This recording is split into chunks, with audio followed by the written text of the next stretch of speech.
It's the butcher. Shh. Oh, shit. Sorry.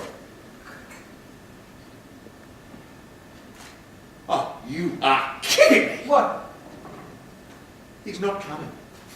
Not coming now, or not coming ever. He just says kids have been involved in a horrific accident, not coming.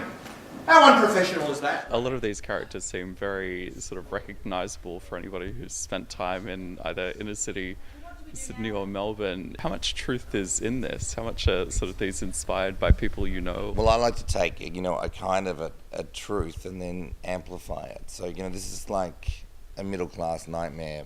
And for me, what I really love to do is I go, what are the things that concern or frighten middle class people, middle class white people, and then find that exposed nerve and then just start poking it with a dirty finger and amplifying that fear. And what if there was an alternative planet to ours where the things that should matter a lot less, and the things that really don't matter a whole lot more. And then what you get to do is just kind of like, it's like having an EQ and a stereo. You just kind of get to go through the middle class bandwidth and find all the little anxieties and go, I'm going to turn that one right up, fear of not understanding food trends, or fear of having a male babysitter, or whatever it is, and then just crank it. I was really adamant from the first that we weren't, even though this is a real uncharted territory. We've got a commercial producer and Ambassador Theatre Group producing a commercial run of an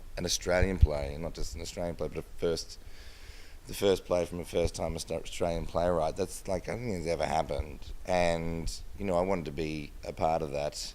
And I also kind of strategically wanted to make sure that we had a cast that was the best cast for the piece. And so we were really adamant that we wanted to get people in the cast that could play huge stakes, could play the sort of the uber kind of gothic horror style of it, and that were funny, and you really can't mess around with actors. You've got to find funny actors, and we, there was obviously big commercial considerations.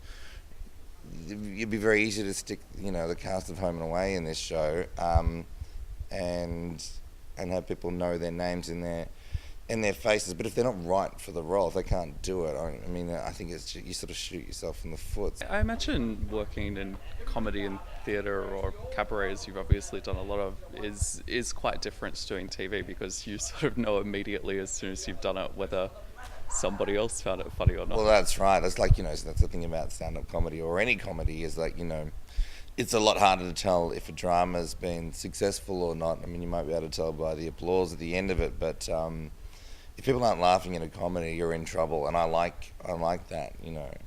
It's a real challenge for me to write funny and to write pertinent and to talk to the people that are going to be watching it, not about some mythical other people. Obviously, I grew up watching plays that we'd inherited from all over the world, from the West End or from America, and I was quite, as we all are, we're trained culturally to be able to inject ourselves into another people's reality and circumstance and time and socio-political context, and I like the idea that I can write something that's just about Australians here and now. There's no barrier between them and the work, and I really want to make people laugh, and I want to make people laugh at some pretty confronting social issues.